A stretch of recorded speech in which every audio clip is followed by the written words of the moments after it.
അങ്ങനെ ബീച്ചിൽ പോകാൻ പ്ലാനിട്ട് ഇറങ്ങി ഞാൻ എത്തിപ്പെട്ടത് കൊല്ലത്തുള്ള TKM എഞ്ചിനീയറിംഗ് കോളേജിലാണ്.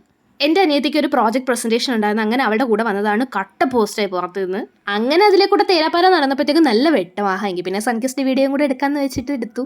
കയ്യിലൊരു ജെംസും കൂടെ ഉണ്ടായിരുന്നു. എങ്കിൽ പിന്നെ അതും കൂടെ കഴിച്ചിട്ടിരിക്കാന്ന് വെച്ച് നോക്കിയപ്പോഴത്തേക്കും അനിയത്തി വന്നു. അങ്ങനെ അവൾ വന്നപ്പോഴത്തേക്കും നമ്മൾ പുറത്തോട്ട് ഇറങ്ങി ബാഗും കാര്യങ്ങളൊക്കെ എടുക്കണം. എന്നിട്ട് നേരെ പോകാമെന്ന് വിചാരിച്ചപ്പോഴത്തേക്കും കുറേ ലേറ്റായി. അപ്പോൾ നമ്മൾ ബീച്ച് പ്ലാൻ ക്യാൻസൽ ചെയ്ത് അങ്ങനെ നെക്സ്റ്റ് ഡേ പോകാൻ പോവാണ്. എനിക്കൊക്കെ ഈ സുപ്രഭാതം എന്ന് പറഞ്ഞ് 10 മണിക്ക് ശേഷമാണ് കേട്ടോ. അങ്ങനെ ലേറ്റായിട്ട് എണീറ്റപ്പോഴത്തേക്ക് കണ്ണിങ്ങനെയൊക്കെയാണ് ഇരുന്നത്.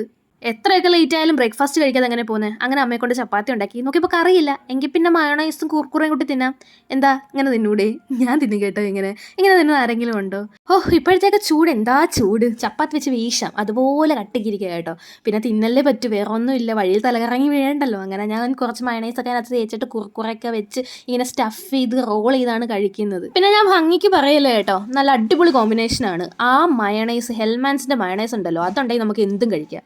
അങ്ങനെ ഞാൻ ബസ്സും പിടിച്ച് നേരെ പോകാൻ പോകുന്നത് കൊല്ലത്തുള്ള അമ്മാമ്മയുടെ വീട്ടിലേക്കാണ്. അവിടെ എല്ലാവരും സെറ്റാണ്, പോകാനായിട്ട് റെഡി ആയിട്ടിരിക്കുകയാണ്. അവിടെ ചെന്നപ്പോഴത്തേക്കും നോക്കിയപ്പോൾ സുപ്രീമിൽ നിന്ന് ചിക്കൻ പപ്സ് വാങ്ങിച്ച് വെച്ചേക്കുന്നത്. കുറേ നാൾക്കേഷാണ് കേട്ടോ കഴിക്കുന്നത്. പക്ഷേ കുറേ കഴിച്ച് കഴിയുമ്പോഴത്തേക്കും അങ്ങ് മത്തടിക്കും. അങ്ങനെ മത്തടിച്ചിട്ട് ഞാൻ ബാക്കി അമ്മാമ്മയ്ക്ക് കൊടുത്ത്. അത് കഴിയുമ്പോഴത്തേക്കും ക്രീം പണിയിരിക്കുന്നത് നമ്മുടെ ഫേവറേറ്റ് സാധനമാണ് കേട്ടോ. ഇത് കഴിച്ചിട്ടില്ലാത്തവർ മസ്റ്റ് ട്രൈ ഐറ്റമാണ്. വാങ്ങിച്ച് കഴിച്ച് നോക്കുക, സൂപ്പറാണ്. അങ്ങനെ വൈകിട്ട് 5 മണിയായപ്പോഴത്തേക്കും നമ്മൾ ബീച്ചിലെത്തി. എനിക്ക് എന്തിൻ്റെ കേടാണെന്ന് അറിഞ്ഞൂടെ, ഓവർ കോൺഫിഡൻസ് ആയിരുന്നു. അങ്ങ് നേരത്തെ പോയി കുറേ നേരം വെള്ളത്തിൽ കളിക്കാമെന്ന് പറഞ്ഞുകൊണ്ട് പോയത്. പക്ഷെ കട്ട വെയിൽ, കരിഞ്ഞു പോയി, ടാനടിച്ച് പണ്ടാരം അടങ്ങി. കുറച്ച് വീഡിയോസും ഫോട്ടോസൊക്കെ എടുക്കാമെന്ന് പറഞ്ഞാണ് നേരത്തെ കയറി ചെന്നത്. എന്നിട്ട് പണി കിട്ടിയത് കണ്ണു പോലും തുറക്കാൻ പറ്റുന്നില്ല ഒരു വീഡിയോസിലും. പിന്നെ ഞാൻ തിരിഞ്ഞ് നിന്ന് ഇങ്ങനെയൊക്കെ അഡ്ജസ്റ്റ് ചെയ്ത് വീഡിയോ ഒക്കെ എടുത്തു. അത്യാവശ്യം ഡേഞ്ചറസ് ആണ് ഇപ്പോൾ നമ്മുടെ കൊല്ലം ബീച്ച്. പക്ഷെ ആ സമയത്ത് ടൈഡ് കുറച്ച് ലോ ആയിരുന്നു. അതുകൊണ്ട് നമുക്ക് ഇറങ്ങി നിന്ന് കുറച്ച് നേരമൊക്കെ സ്പെൻഡ് ചെയ്യാം. ഇപ്രാവശ്യം ഞങ്ങളുടെ കൂടെ വന്നത് ആൻറ്റി ആയതുകൊണ്ട് തന്നെ ഭയങ്കര ഫ്രീഡം ആയിരുന്നു കേട്ടോ. വെള്ളത്തിൽ കിടന്നങ്ങ് നമ്മൾ അർമാദിച്ച് അതുമാതിരി നമ്മൾ വെള്ളത്തിൽ ഇറങ്ങി എൻജോയ് ചെയ്ത്. അയ്യോ, അച്ഛനും അമ്മയും വരണം, ഇറങ്ങാൻ സമ്മതിക്കത്തേ ഇല്ല, ഒരു ലിമിറ്റ് ഉണ്ട്. അങ്ങനെ അവിടെ നിന്ന് ടൈം പോയത് അറിഞ്ഞില്ല. രാത്രി വരെ സ്പെൻഡ് ചെയ്യാമെന്നുള്ളൊരു ഡിസിഷനിൽ ഞങ്ങൾ എത്തി. അങ്ങനെ ഒരു 50 രൂപയുടെ ലൈറ്റൊക്കെ വാങ്ങിച്ചിട്ട് അതിങ്ങനെ റബ്ബർ ബാൻഡ് വെച്ച് വലിച്ചൊക്കെ വിട്ട് കുറേ കളിച്ചിട്ടാണ് വന്നത്. എന്നിട്ട് നേരെ ഫുഡ് കഴിക്കാൻ ചിന്നക്കടയിലോട്ട് പോയി. പുതുതായിട്ട് ഓപ്പൺ ആയ രാജ് റെസ്റ്റോറൻറ്റിലേക്കാണ് പോയത്. ഞാൻ ഓർഡർ ചെയ്തത് എൻ്റെ ഫേവറേറ്റ് ആയിട്ടുള്ള പൊറോട്ടയും അനീതി 2 ചപ്പാത്തിയും ആൻറ്റി 3 അപ്പവുമാണ്.